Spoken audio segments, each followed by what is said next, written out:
vagy ebben az évben mondjuk, ha már 90 éves lettem, mondjuk a Nemzeti Színháztól, hogy hát menjek el oda, mert a 40 színdarabok közül, amit írtam, valamit eljátszanak, ha már 90 éves lett, csináljunk valamit alapon. Még ha lett volna ilyen meghívásom, de nem volt, ha lett volna ilyen meghívásom, akkor is idejöttem volna, mert tudom, Bornemisza esetéből, Csokonai esetéből, és az ember tragédiájának a Madár Színházban előadott előadásának az alkalmából tudom, hogy itt egy olyan találkozásban lesz, vagy legalábbis lehet részem, most már tudom, hogy van részem, amely engem még 90 évesen is úgy érzem, hogy feltölt. Na, hát ezt arra, hogy hát miért jöttem ide, és pláne szinte a gondviselés küldte, Kobzos Kis Tamás délután jött hozzám, és mikor mondtam, hogy én csak fél hétig vagy negyed hétig érek rá, megtudta, hogy milyen programom van, és mindjárt olyan kedves volt, és azt mondta, hogy hát akkor ő ide is vezet meg, hisz ő is valahol ezen a tárgyon tanít, pontosabban. Laktam itt. Hol? Majdnem elfelé laktam egyszer.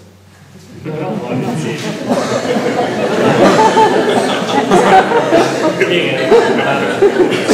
Az elfelé tanítasz is. Nem, az óvodán. Ja, az bocsánat.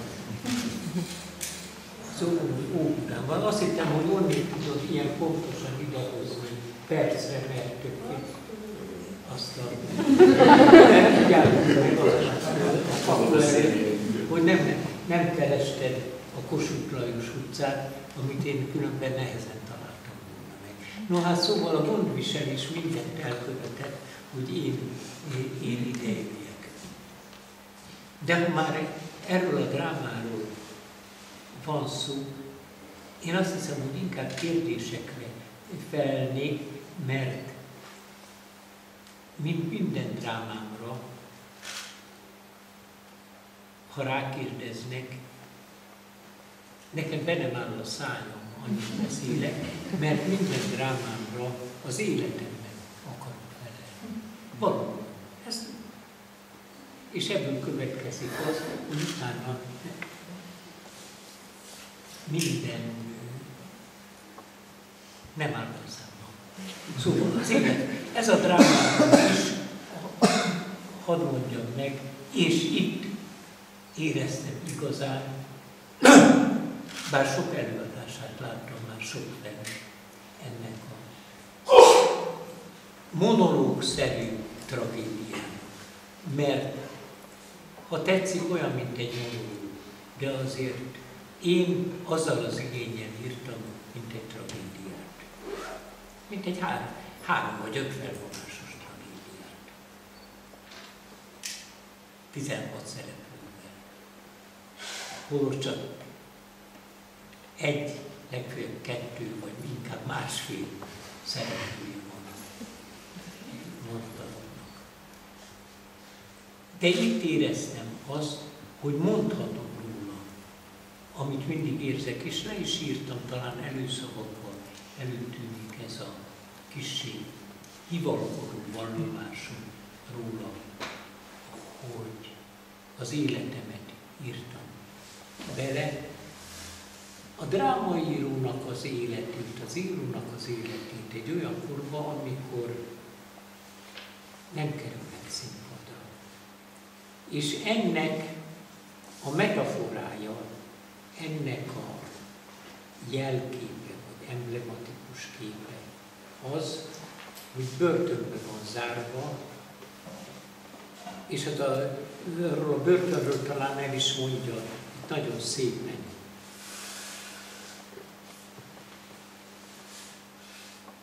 Hangzott el az, hogy a holt krátereivel rokon intézmény, és tulajdonképpen ez a teremtett világ legjobban beillő intézmény a börtön. Na hát, ilyenfajta börtönélményem volt nekem azokban az években, vagy azokban az évtizedekben, amelyekben hát úgy magamban kigondoltam, végiggondoltam és megcsináltam ezt a kis színdarabot.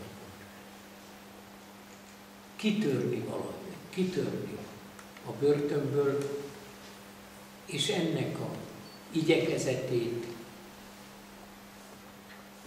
ennek a eredményét nem én látom, hanem az, akiről feltételezem,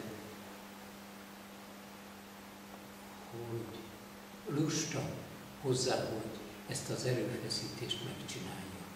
Tehát, aki kijut a börtönből, azaz a tomonya sem, csak a plafon bámuló rab, és az, aki az eszét jártatva, folyton az eszét jártatva, mulatságosan és tragikusan az eszét jártatva ott. Ki gondolja végül a szabadulásnak a módszerét, az ott marad szétvert fejjel a szalmán. Hadd tegyem hozzá, hogy ez az utolsó kép egy francia színigazgatót Avignonban, a fesztiválon, ahova egy magyar színész kivitte ezt a darabot, és magyarul eljátszva ledélicselte a francia nézőket, úgyhogy akkor francia nyelven játszották a következő évben után. Azt az avignoni színigazgatót arra a gondolatra vitte, hogy engem télen meghívott, és azt mondta, hogy írjam meg ennek a folytatását. Mert úgy érzi, hogy ebben a történetben a korunk tragikumát, mondjuk így, vagy konfliktusát, igencsak meg lehet közelíteni. És akkor a következő év avignoni előadására írtam egy folytatást hozzá, mert arra kért, hogy egész estét betöltük, arra legyen, mert a színházaknak az jobban kell. És szünet után ez a agyonvert rab ott a szalmából matat, csinál egy emberi figurát, úgy megkötözik, hogy olyan, mint egy szalmabábú, és ezt ráteszi a pricsre, és újból kezdődik valami, megint, de már nem egy élő ember a másik szereplő, hanem egy szalmabábú, mert az a rab, az a másik rab, aki megszökött, mert agyonverte a zseniális rabot, vagy a zseniskedő rabot, az megjelenik, mint belügyminiszter. Na hát így az avignoni színigazgatónak, aki azt mondta, hogy ebben a darabban próbálja a korunk konfliktusát. De hát maga a darab is, mondom, miből született. Abból született, hogy nem volt állásom, már nem voltam a Nemzeti Dramaturgia 57 tavasszal óta. Már nem voltam a Színművészeti főiskola tanárja 57 tavasszal óta. Már nem játszották a darabjaimat 57 tavasszal óta. Tehát így lassan beleköltözött a lelkem abba, hogy csinálok. Persze azt hittem, hogy mindez azért van, mert abszolút tehetségtelen vagyok, nyilván joggal gondoltam így. Drámaírásra dramaturgságra, főiskolai tanárságra be kell úgymond bizonyítanom, hogy azért méltó vagyok arra, hogy hát ha hasznomat látnák, és ezért elkezdtem bravúros színdarabokat írni. Hogy nézzenek oda, én még ilyenre is képes vagyok. Tehát nem olyan darabokat, és hál' Istennek, ez nagyon jó tett nekem. Nem olyan darabokat, ahol a főszereplő a végén bejön a pártitkár, de ott van az egyházi reakció képviselője, a plébános, ott van az inkatozó középparaszt, ott van a kulák, ott van a szegény paraszt, és akkor ezek nem ilyen darabokat, mert a többiek ilyen darabokat írnak.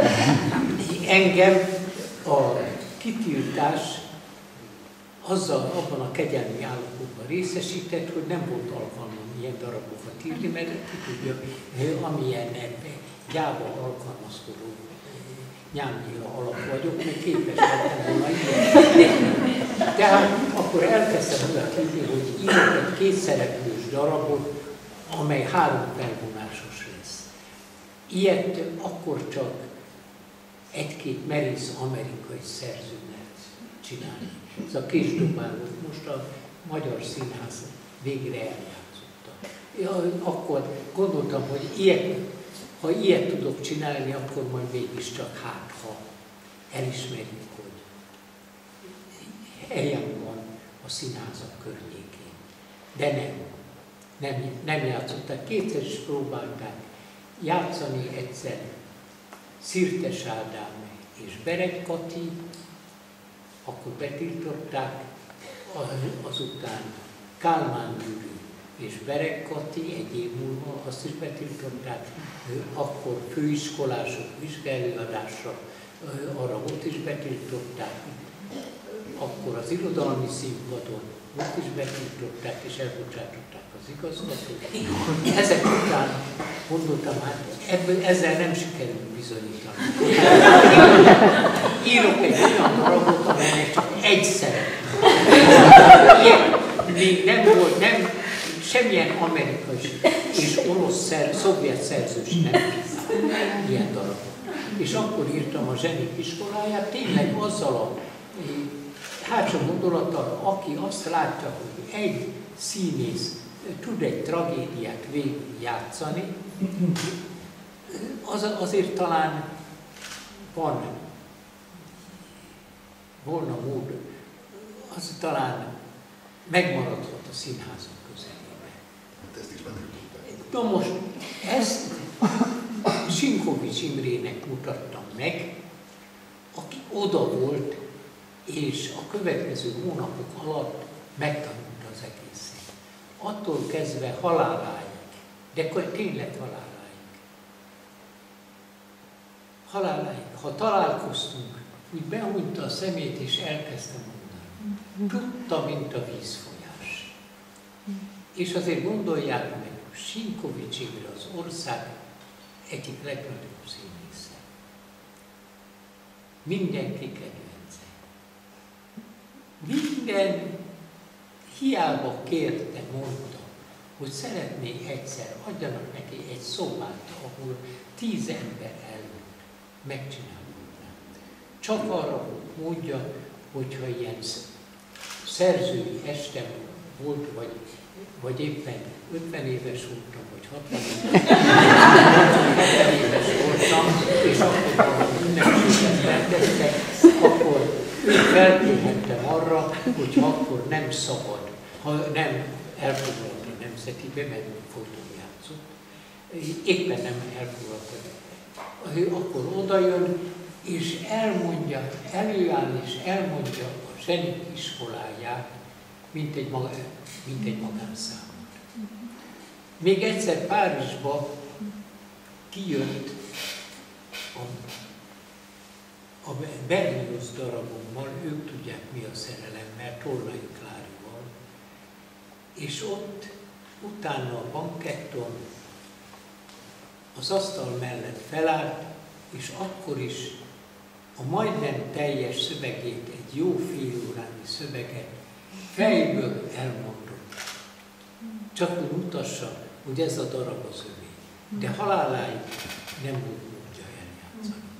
No már most ezek voltak körülbelül azok a körülmények, amelyek miatt mondhatom, hogy ebben a darabban bent van az élete. És azzal, ahogy Avignonban a folytatással utaltam arra, hogy az a lusta rab, aki gondolkozni is lusta, de mégiscsak ő sétál ki a börtönből, az, mint belügyminiszter visszajön, ezzel végül talán még azt is mondhatom, hogy a jövőbe tekintett. No most, látják, megint magamról beszéltem. Ez egyrészt latin közmondások vannak, hogy az aggastyán az mindig fecsegő, és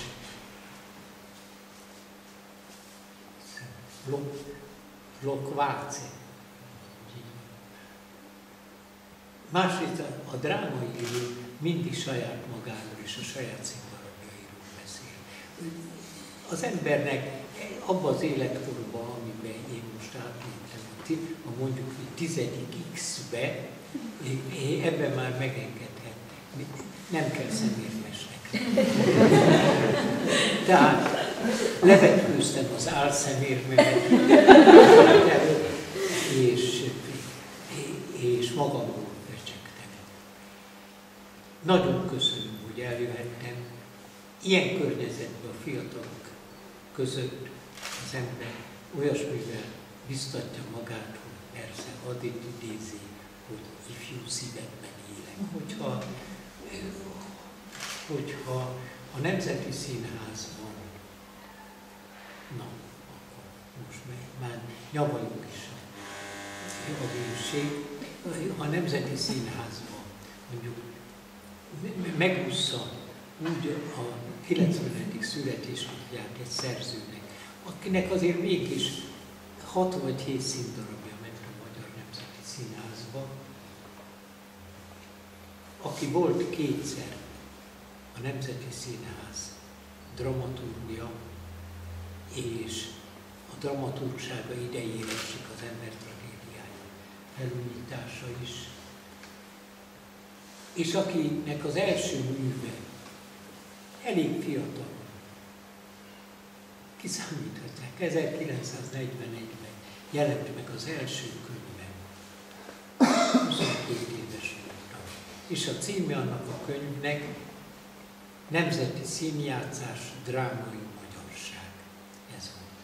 A könyvtárakban még valami meg is találják, még antikváriusnál is ráakadott.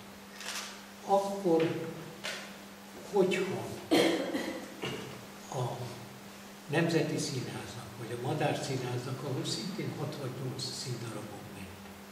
És akkor mondhatom tovább. Nem jut eszünkbe az, hogy ez a drámaíró, aki valamikor a magyar drámai irodalom, élő magyar drámai irodalom ápolása volt a Nemzeti Színház kötelességei között mindig az első sorban felírva. Hogyha egy ilyen drámaíró sikerül a 10. X-be átlépnie, hát akkor mondjuk így egy táviratot lehet írni. De a magyar színházak, a Strádák színházai, hogyha ilyesmit nem viszik való, hogy az igazi ünneplési drámaírónak csak azt eljátszák a darabot. Nem érkezett, de érkezett innen az elmúlt napokban egy kedves levél Domokostól. És egy plakát, egy olyan gyönyörű plakát, hogy menten elvitten keretezőkbe, hogy kifüggesszel. Nagyon szép plakát. Különös, titokzatos, jelképes, nagyon szép plakát.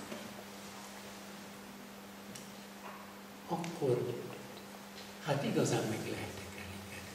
Ezért köszönöm, ezért is köszönöm ezt a mai estét, és szívből gratulálok azoknak, akik megcsinálták ezt a mai előadást. Neked is. Te vagy itt mellettem.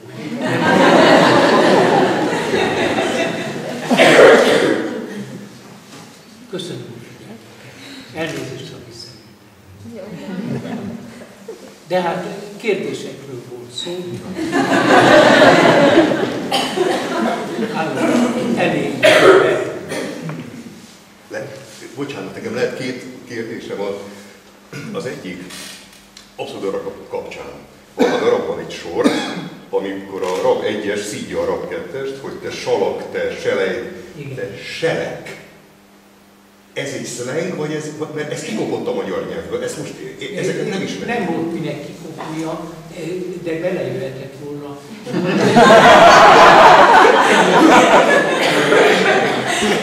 Magyar szereti a sziklát. Ide-oda, meg ezer példát lehet hozni. Külön, tehát salakselek, meg különösen mélyhangzó és magán. Tehát ez ilyen fogadás, te salak, te selek. Igen. Egyszerűen csak nem tud mit kezdeni a fantázia. Tehát folyton jártatta a fantázia. Értem. Ezért van talán gúnyosan ez a zseni. A másik kérdés az lenne, hogy én nagyon paráztam attól, megmondom őszintén, mert egy picit belenyúltunk a darabba, tehát mi kihúztuk a nápolyi dallamot, és helyette választottuk ezt a fajta zenét, és ezt a fajta én azt hiszem, hogy lépést tartottuk azért. Nem volt? Megmondom, mi volt az igazi indok ennek a történetnek, mert amikor mi utána kerestünk ennek a darabnak ugye mindenféle fórumon, és ahol csak lehetett, engem nagyon megütött az a történet, hogy ez 77-ig dobozban volt. Ez egy 56-os darab, ezt 57-re tetszett írni. Ha jól tudom. 57. Az irodalom szerint. Magam forgatom, különböző rajta, kérőt, megírom egyszer, félreteszem, megírom másodszor, másként megírom harmadszor, aztán egyszer azt mondom, hogy nagyon van. Akkor visszavonom, újraírom.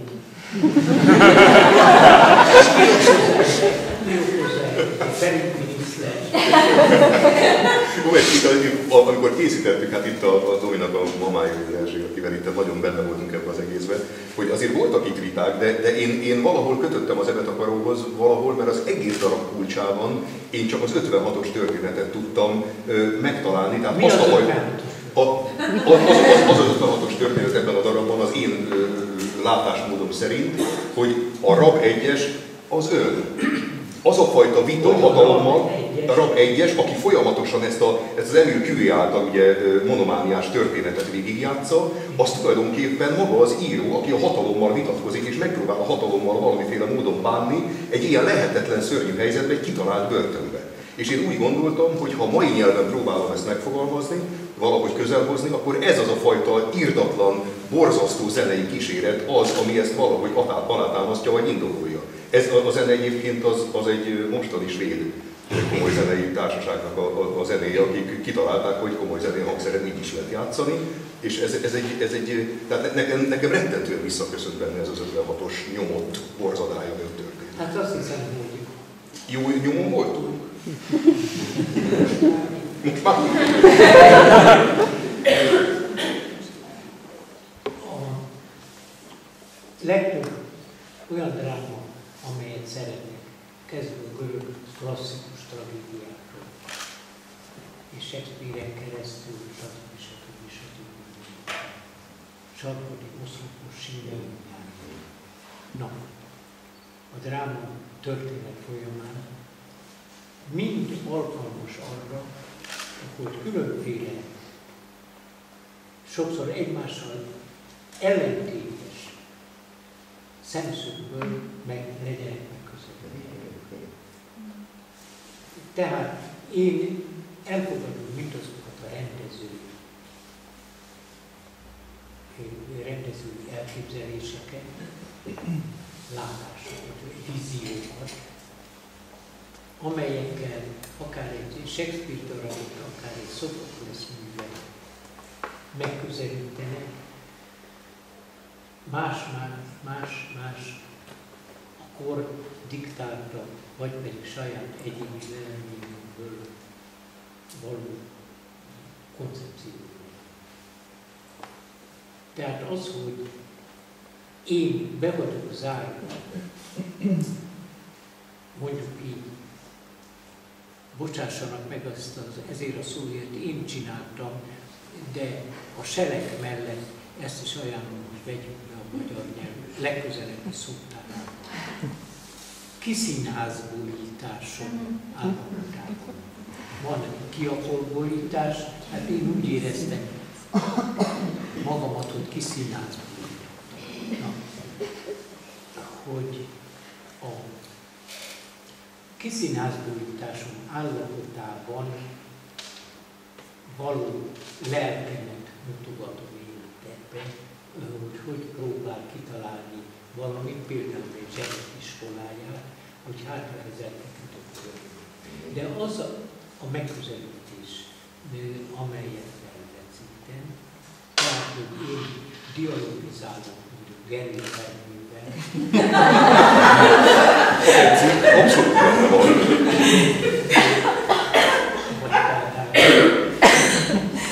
Ez én szerintem teljesen elfogadható, de pláne akkor szerintem tovább is lehet vinni.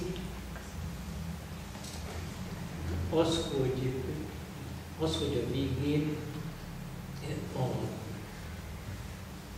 szocializmus, a szocializmus képviselői megölik a szocializmust, a teles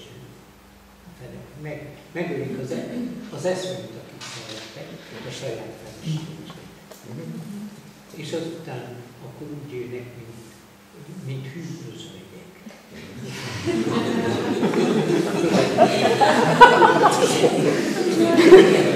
Ez okozta ilyenfajta beszélgetések, az addig színigazgatóval vittek oda, hogy írjam a folytatást az ő biztatására, hol ő pedig néz, de írhatom így tovább, hogy tulajdonképpen az a feleség, akik megölnek, az tulajdonképpen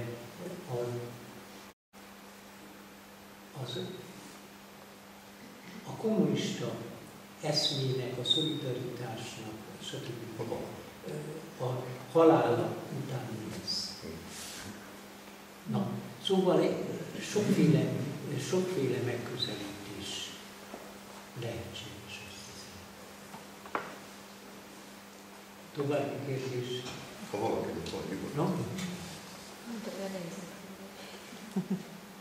Munka során nem volt probléma valami? Rövid az éjszaka. Rengeteg problémával találkoztam, jó magam is a munka során, de a rendező úrral azt hiszem sikerült mindent áttárgyalni, és hát én is ennek a mesdjéjén mozogtam. Igazából, amit felvetett itt az Andrisa, a hatalom és a bezártságnak az ő érzése, illetve hogy ezzel hogyan tudnánk harcolni. De ami nekem nagyon lényeges volt ebben a darabban, az lényegében a legvége, hogy mindig az kerül ki győztesen, aki a kis ujjat sem mozdítja azért, hát, hogy megnyeri ezt a... Ez a keserű csattanunk benne. Ami különben olyan mély igazság, hogy a közönség mint színházi csattanót elfogadja, mert a színházi csattanó egy darab végén, egy egyfelvonásos végén olyannak kell lenni, hogy a közönség elfogadja. Mert különben zavartan megkialakítani. Nekem pont azért volt, én a legelején megmondom őszintén, nem akartam elfogadni ezt a darabot, amikor a Domi ezt felajánlotta, ezt ő választotta, és megmondta nekem, hogy mi is. Én egy kicsit húztam a számot tőle, mondom, börtön, meg Jézus Mária, mondom, nincs egy vidám darab, azért éles munka, meg úgy egyáltalán, hát mondom, muszáj agyonvágni a közönséget azonnal. De ezt én nem köszönöm azoknak, akik annyi kedves nevetéssel kísérő. Ott abban a sarokban olyan értő nevetések az én elfújtott gondolataimra is, amelyeket bele sem írtam, megérkeztek. Szóval azoknak azt hiszem, hogy lányi nevetéseket hallottam főként. Köszönöm szépen. Hogy észrevették bennem, hogy humor is. Abszolút. De amikor elkezdtem magam ebbe beleásni, és átolvastam normálisan darabot, leültem, és akkor nézzük meg már, hogy pontosan mi ez. Én főiskolán emlékeztem részleteket, tehát az elég régen volt. És leültem, és azt vettem észre, hogy mondom, és ott volt a Dominak igaza visszamenőleg, amikor én erre gondoltam, hogy hát gyerekek, hát ez a mai a legjobban, hát attól aktuális darab, és attól állja meg a mai napig a helyét, pontosan a vége miatt, hogy az egész harcnak, hát most kicsit triviális akarok lenni, de hát ő erről szól, hogy a rendszerváltások a nyertese kicsoda. Az, aki agyoncsapja a gondolkodót és kisétál az ajtón. Tehát ma is azt látjuk, hogy kik a nyertese a történetnek, tehát hogy lehet ezt maivá tenni, hogy lehet ezt úgy fogalmazni, hogy a tragédia pillanata, az agyonütés pillanata az elfogadható és döbbenetesen tragikus legyen. Tehát, hogy közel álló legyen a nézőhöz. Ne egy elvont világba vigyen bele, hanem rádöbbentsem arra, hogy gyerekek, hát itt élünk és ez zajlik az orrotok előtt. És én itt mondtam azt a Dominak, hogy oké, csináljuk meg, ennek valóban van értelme. Hát köszönöm.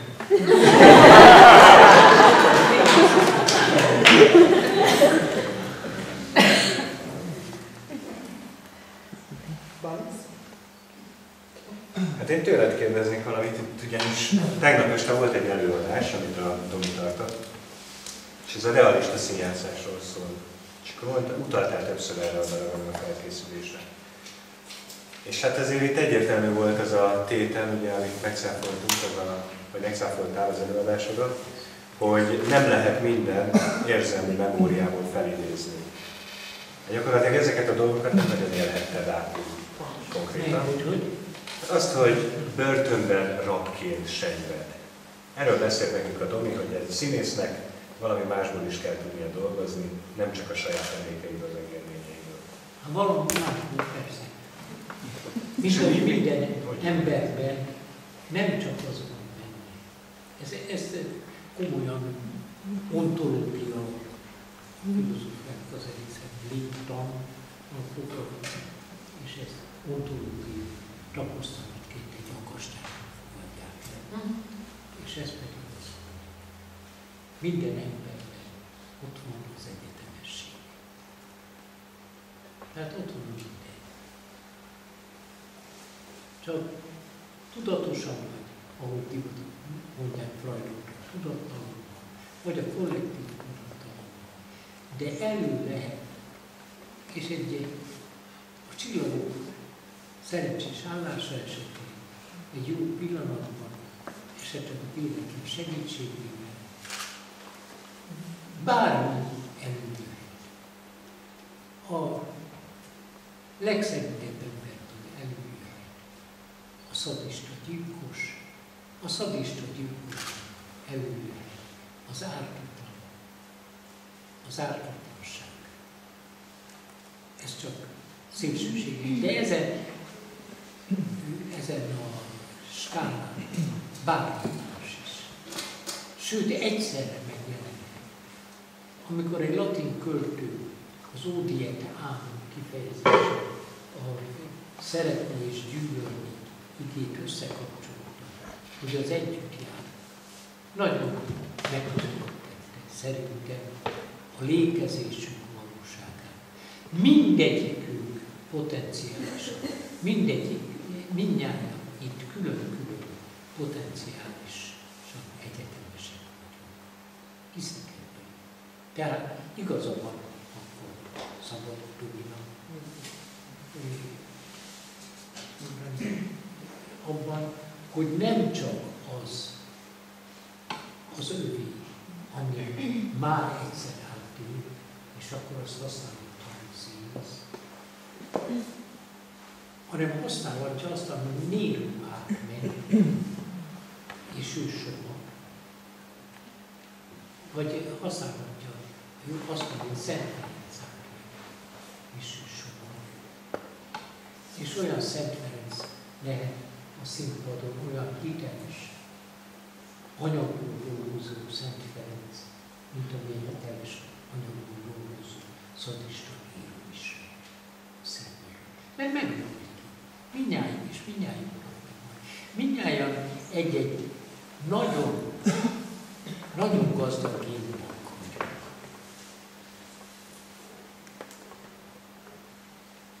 Hát a leggazdagabb génbankot Madács Imre, hogy megint visszatérjek, kedvenc, aki példát tudott a magyar drámaíróknak, hogy ne adjuk alá igényességben, hogy az első ember, az természetes, hogy benne megvan az összes lehetséges embernek a lehetséges variáció. És ezt megcsinálta színpadon úgy, hogy álmában, ha máskor nem álmában, ő épp úgy lehet a kereszténység bajnok, a kereszténység és a szeretek bajnoka. Szentpéterként, vagy pedig Ádámként, Szergiolus-ként, mint ahogy lehet Bizáncban a gyilkos egyházzá, az eretneknek tévedő gyilkos egyházatjává. És lehet Danton, és lehet Kepler. Nincs olyan esélye az embernek, amire Ádám ne lenne képes, és ez még, hogy mondjam, a világ legtermészetesebb dolga is, hisz az emberiség ősatja, tehát benne ott kell lenni mindannak a génbanknak, amiből az emberiség kiterjed majd aztán. Szóval, ugye elnézést, egy fél mondatot mondtál, és arról, hogy a színész, ha ezt mondja, nagyon szívem szerinti dolgot mondott. Mert hiszek abban, hogy én is tudok olyasmit megírni, amit nem írtam át. Tehát nem csak azt írom meg, és egy drámaírónak arra figyelni kell, hogy nem csak a protagonistát írja a drámaíró. Esküszöm, nem csak a protagonistát, hanem ahogy az ellenjátékos, az antagonistát is. És innét van a drámaíró, ezért más tészta az egész drámaíró lét, mint a költői lét, vagy a regényíró lét. Mert csak akkor érvényes, hogyha én magamat is meg tudom írni, és magammal szemben meg tudom írni az álláspontot, és azt nem azért írom meg csak, hogy tessék, lássék, hanem teljesen átélve, valóban átélve írom meg az ellenjátékos. Meg kell mondanom, hogy sokszor maradok, de az igazi drámaírónál, a nagy drámaíróknál és nagy pillanatokban, és talán egyszer-kétszer én is az életben, de tudok saját magamtól elszabadulni, és nem a magam mesterségét folytatni, nem a magam igazságát mondogatni. Van, és nem a magyarságomat mondogatni, és nem ilyen vagy olyan politikai állásfoglalásomat mondogatni, hanem az ezzel ellentétest is. Ez egy hallatlan felszabadulását jelenti a drámaírónak, és a színésznek is, mert az erre a színész is képes. És az, hogy saját magából nem csak az úgynevezett saját magát hozza, aminek olyan rutinos, olajozott pályája van, hanem azt is, ami vele ellentétes, az idegent, a vele szemben áll. Most, hogy megint így a magunk korához jöjjék, nekem ez a sokat emlegetett rendszerváltás idején volt egy megfigyelésem, engedjék meg, hogy megosszam. És ez pedig rettenetes, ronda, 20. századot csinált végig az emberiség. Én is végig csináltam majdnem teljesen a 20. századot, és igazán mondhatom, hogy ronda egy század. Na, és akkor eljutottak egy olyan állapotba, tehát a 60-as, 70-es években, hogy az már szégyenletes. Az emberiség saját erkölcsi és szellemi nívója alatt politizált, gondolkozott, csinált külpolitikát, hadügyet, meg mindent, atombombát, stb. És akkor, és volt ez a csúnya kettébeosztottság, hogy a magyar falu egyik fele, patak, ezen a felén van a másik, az innenső felén van patakoston, határ, Szlovákia és Magyarország között, átkiabálhatnak egymásnak az unokatestvérek, de nem látogathatják egymást, meg aknazák, meg minden. Valami ronda színtartó az egész emberiség. És akkor újból kéne kezdeni az egészet, egy tiszta fehér lapban. Ez volt nagyjából a 90-es évek végén, Romániában és Magyarországon és Németországon és stb. Magyarországon már előtt és 56-ban ebben van. És ebben az időben figyeljenek, meghal egy pápa, van egy konkláve, a Sixtusi kápolnában, és megválasztanak, meglepő módon nem szokás szerint egy olasz, hanem egy lengyel, aki fiatal korában drámaíró volt. Mert volt itt a drámaíró volt, Olaszországban ő rendszeresen játszották a drámát. Akkor Csehországban megválasztanak elnöknek egy havert, aki fiatal korában drámaíró volt. Magyarországon befogta elnöknek Göncárpát, aki drámákat írt. Ugyanakkor holott a drámaírás nem volt egy olyan presztízses pálya. Esküszöm.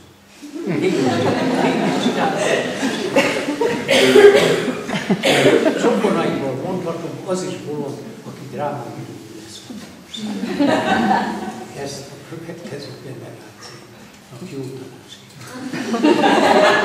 És ennek ellenére 3 helyen főhatalomban furcsa módon bejut egy olyan jelölt, aki, és ezen, mint a gondviselés, tudjuk néha beavatkozik az emberiség sorsába, például háború után megbillen a fiúk és lányok születési aránya, több fiú születik háború után, ez egy statisztikailag igazolt álláspont, tehát mintha valaki benyúlna, és egy kicsit megigazítja valamelyik csavart, és elkezd több fiú születni, mert a háborúban régebben a fiúk haltak meg. Mond már mindenki meghal, de akkor nagyjából. És ezt minden statisztika igazolja. Tehát, mintha valami, megint valami a világ, ahogy megpróbálja magát kimozogni a csődhelyzetből, a 90-es években drámaírókat, hogy hát ha drámaíró, és akkor gondolkoztam, hogy van ez, hogy 3 helyen is befogtak a drámaíró a fiatalok. Talán azért, mert a drámaírók azok, akik, és ez esetleg hozhat valami biztatást, nem megváltást, de valami biztatott a jövőre. Hozhat azt hozhatják magukkal, hogy ők azok, akik mesterség szabályai szerint is tudnak nem csak saját magukba gondolkozni, hanem a velük ellentétesben is gondolkozni, és ez hozzásegít az, hogy a világ vezetői esetleg jobb útra Isten is vezessék az embereket.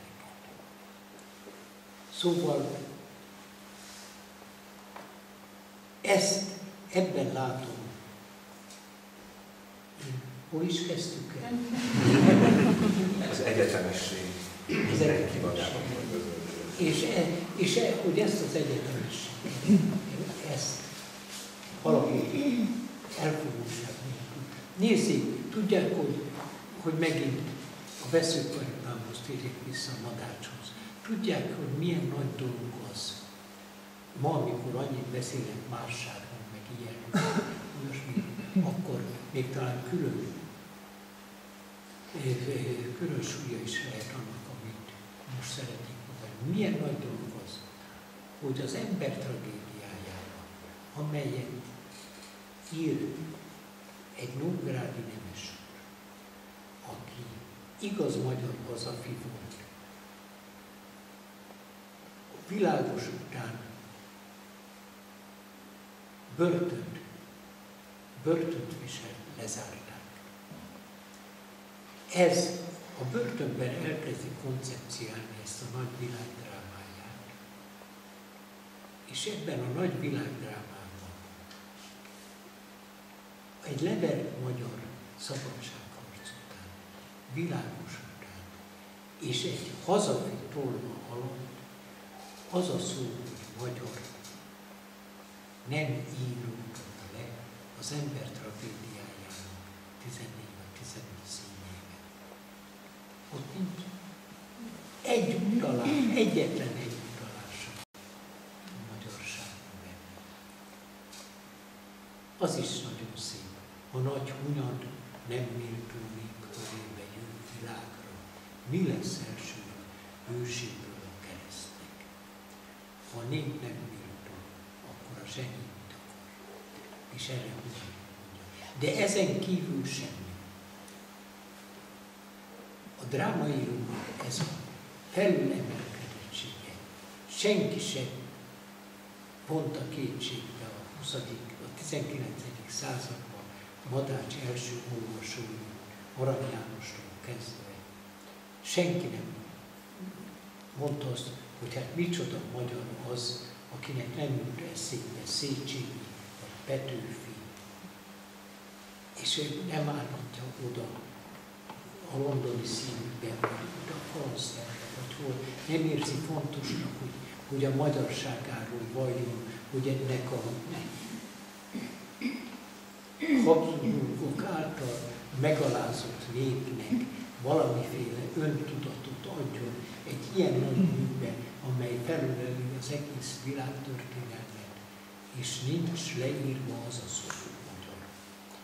Ez az emelkedettség, ez nem azt jelenti, hogy Madács kevésbé magyar akkor, amikor a tragédiát írja, hanem hogy igazi drámaíró, aki tud úgy drámát írni, hogy a saját ügyét nem mondja el. Hát én pedig látják, ezért nagyon kétséges, hogy úgy drámaíró vagy, mert folyton magam.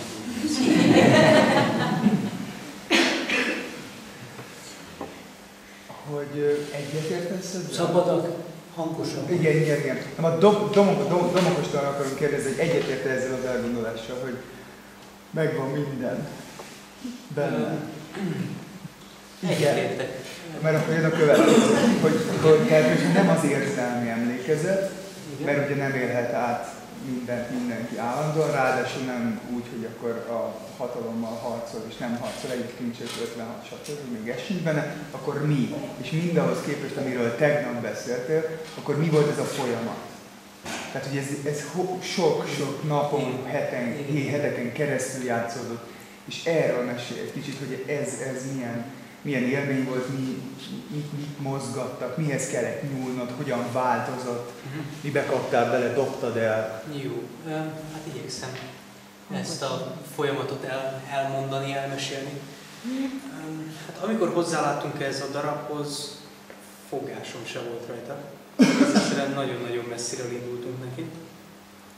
Aztán elkezdtek szépen lassan visszajönni azok, hogy az ember el tudja képzelni azt, amit játszik és ami történik vele. És én elkezdtem belegondolni azokba a dolgokba, hogy milyen lehet életfogytiglan bezárva lenni egy lehatárolt térbe. Ahogy én ezt a folyamatot leírom az éves munkámban, és ez az évfejemben így is volt, ez ellentmondásos a tegnapival egy kicsit, hogy én az alatt a 2 hónap alatt, ami alatt ezt összeraktuk, én a börtönön falait azt próbáról próbára hozzáépítettem egy sort lényegében fejbe, amíg a falak be nem zárultak, és le nem határolták számomra a teret. 2 hónap alatt jutottam el odáig, hogy megértettem azt, hogy el tudtam képzelni azt, hogy milyen bezártnak lenni. És milyen az érzés, hogy ebből az egyetlen mozgatórugó oda bent, egy börtönben az, hogy ki akarok jutni. Hát 2 hónap alatt szétcincáltuk ezt a darabot, oda-vissza elemeztük lényegében, és oda-vissza beszélgettünk róla. És próbáról próbára változott ez az egész folyamat. Próbáról próbára kerültem közelebb ahhoz, ami aztán itt megszületett. Természetesen az érzelmi emlékezetet én ebből az első pillanattól kezdve kizártam. Egyrészt mert nem tartom egy jó módszernek, másrésztől mert egyetlen bezártság élményem az például egy erdélyi vonatút, ami 20 óráig tartott. Bezártnak éreztem magam a végén. Abból meg nem hiszem, hogy annyira jól tudtam volna táplálkozni. Úgyhogy támaszkodtam a saját fantáziámra, arra, hogy felépítettem ezt a börtönt fejben. Ami még érdekes volt, és sajnos nem találtam meg, az az utcán való mászkálás, ahol próbáltam elkapni egy monomániáshoz közel álló figurát, de ilyen valamiért nem mászkál Budapesten, és nem az én útvonalon. A másik munka az ennek a karakternek a megteremtése volt, hogy milyen lehet egy monomániás ember. Azt szabad hozzáfűzni valami, Lesben jártál szűk adott térben. Ez azt hiszem nagyon közeli kifejezése a monomániának. A rab állatokat néha az ember azon éri tetten állatkertbe, hogy faltól falig nem győznek, ha talpon vannak oda-vissza járni. És azt hiszem, hogy az emberi természetben is ehhez hasonló börtönben. Még ez a monománia, mert az maga egy mániás cselekedet, hogy az ember ugyanazt az utat csinálja meg, folyton egymás után. Dostoyevsky-nél olvastam egyszer egy azt hiszem Rieber mondatot, ott egy másik dologra utal, hát ő is Szibériát járt ember volt, azt mondja, úgy dolgoztattak minket, hogy hordjuk át a homlokot az udvar egyik felétől a másik felére, és utána az udvar másik feléről fordjuk vissza az egyik felére, és azután újból, tehát teljes értelmetlenség jegyébe folyt a homlokszállítás. Nem lehetett értelmileg, nem lehetett értelmet adni a tevékenységnek. És azt mondja, ez volt a szó. Na most a monomániás ingajárat mondjuk így, és ez, amit néha játék közben csinálták, hogy akkor működik a fantázia, a zsenialitás, a kigondolás, hogyha össze van kapcsolva azzal a sztereotípiával, hogy az egyik fordul a másik porig és a másik fordul vissza. Köszönöm. Ez különben nagyon kifejező, érzésem szerint nagyon erős effektus volt. Na, gyorsan visszatérve még arra, hogy a színészben, vagy hogy a színészben az emberben megvan-e minden, hogy például bennem is megvan-e a monománia, a monomániás. Én ezzel a gondolattal egyet tudok érteni, hogy ezzel az egyetemesség gondolatával, hogy mindenkiben megvan mindenki. Csak ezt egy nagy munka elhívni. De tulajdonképpen én is aztán a 2 hónap után rájöttem, hogy bennem van a monománia.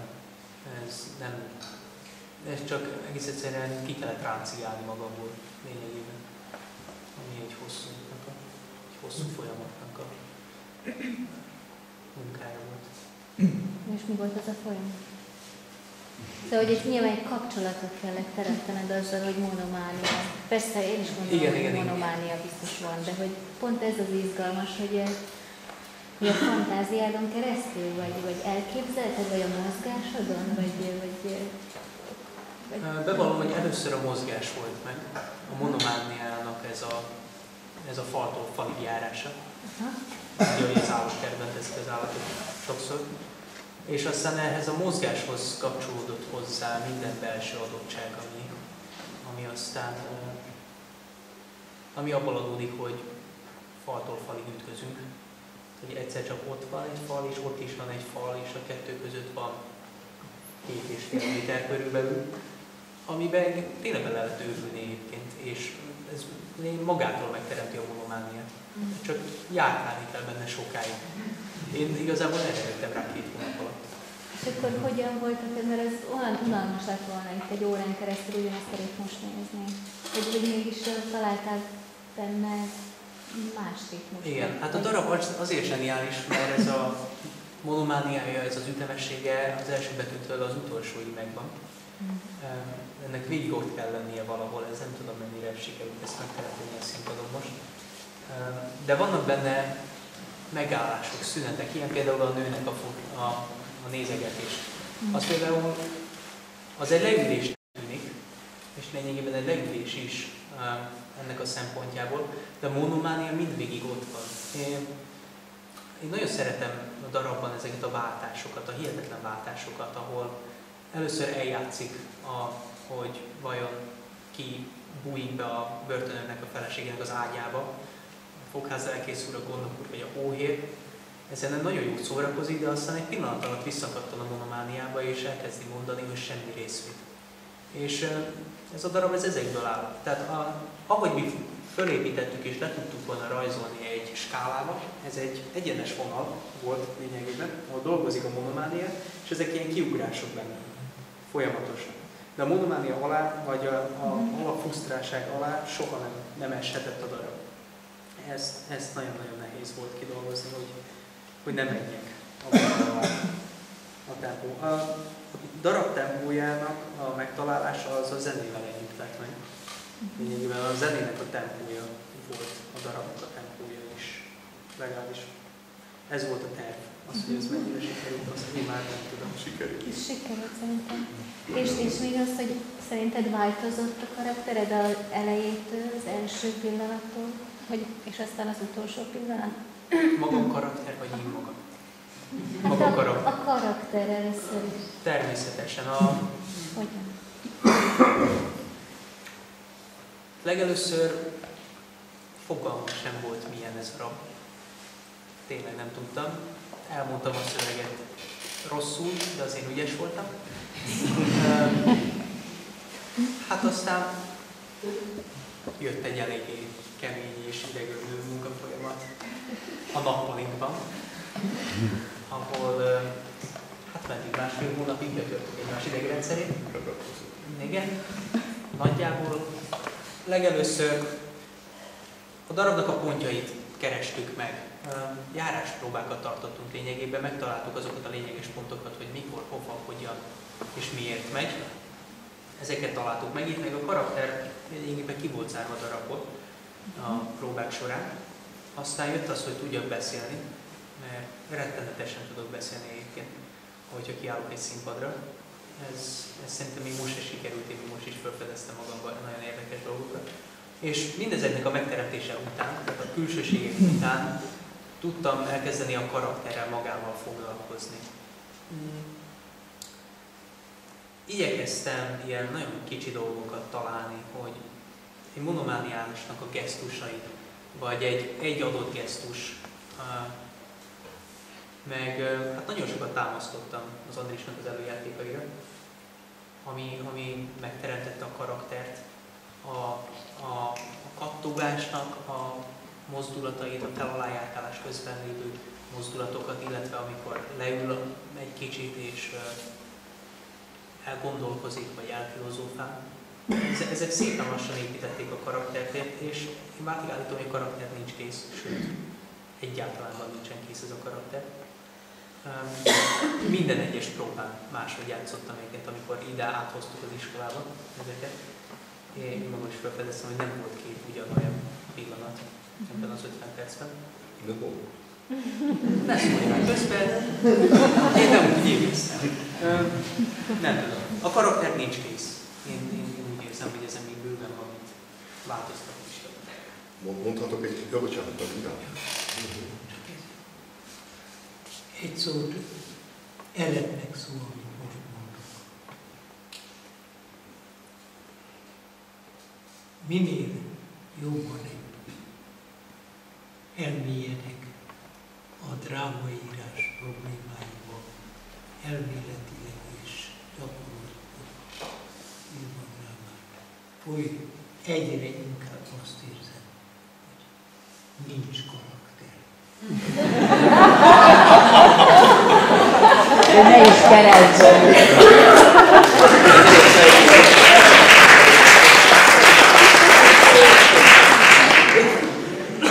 Csak két mondat, mert nem tudom megkerülni, hogy ezt nem mondjam el. Hát ez a Domival a munka alatt elhangzott azért, tehát itt nagyon-nagyon sok mindenről volt szó egy ilyen munka folyamán. És most tehát én elmondanám az egész munkának véleményem szerint az értelmét, vagy az igazi alapját, hogy ez miért fontos egy ilyen történet. Nem az éves munka, meg nem az, hogy az ember kiáll és mutat valamit, amit mások esetleg színháznak, vagy nem tudom minek néznek, vagy gondolunk, mert nem ez a lényeg. Hanem az a lényeg, ez most félreértés ne essék, egyáltalán nem kritikaként mondom az iskolával szemben, tehát ne úgy kódoljátok, hanem mint tényt mondom. Egy művészeti iskolában nem lehet meglenni színház nélkül. Tehát színházi oktatásról beszélünk.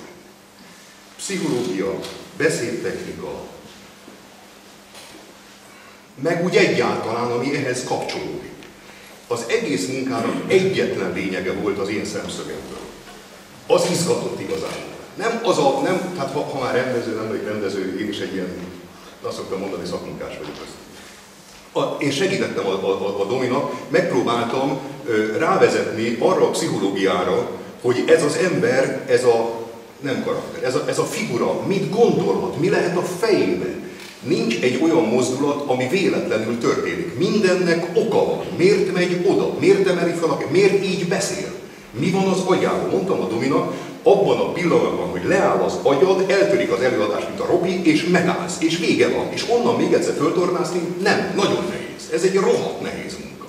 De az értelme az egésznek az én szemszögemből az volt, és ezért lenne rettentően fontos az iskolában. Hát azért gondoljatok bele. A Dominak volt egy olyan fajta előképzettsége, amikor kiállt a New York-i Filmakadémiának a 3 hetes tanfolyamát, ami hát nem akármi, mert olyan ember tanított ott, aki a világ élvonalában lévő művészeket tanítja. Tehát az jött ide Magyarországra.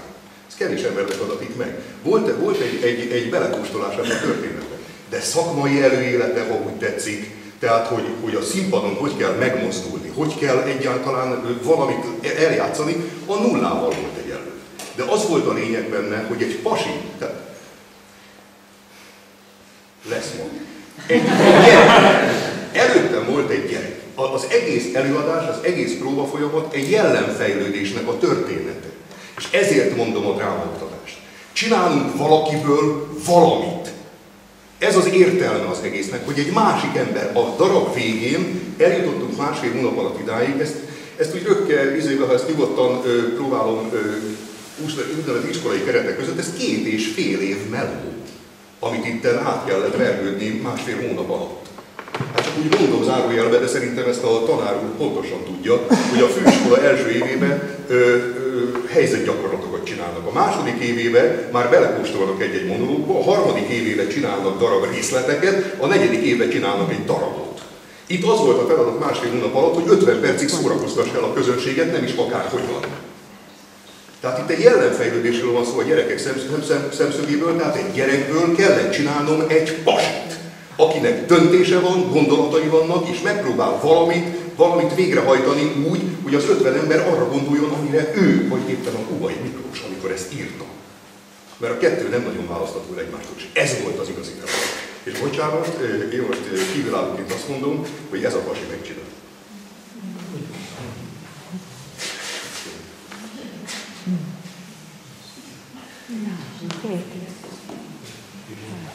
Köszönjük szépen. Hát én azt hiszem, hogy elszaladt az idő. Ez a második felvonás nekem jobban tetszett, mint a belügyminiszteres, de az is biztos tetszene, ha ismernék, mint a belügyminiszteres verzió.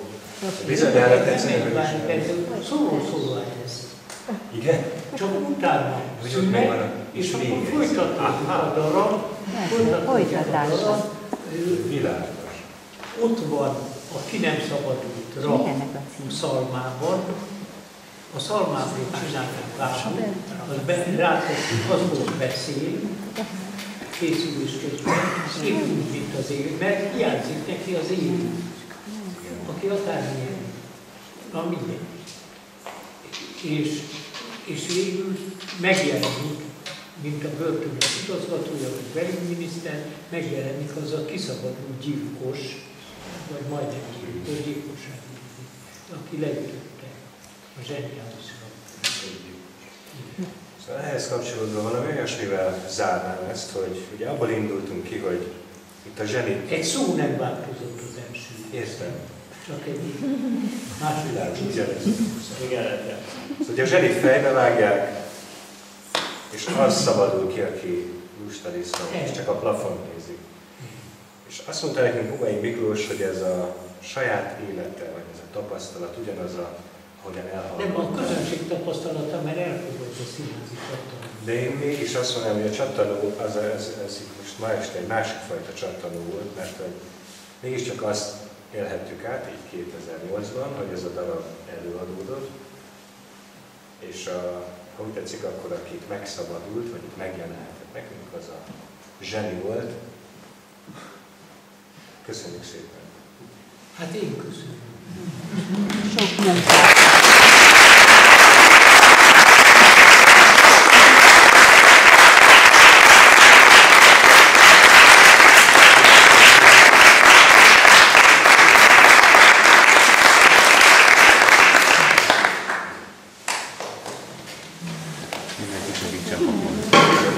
A legközelebb színházat csinálnak. Nem baj, hogy esetleg Shakespeare írta a darabot. Köszönöm.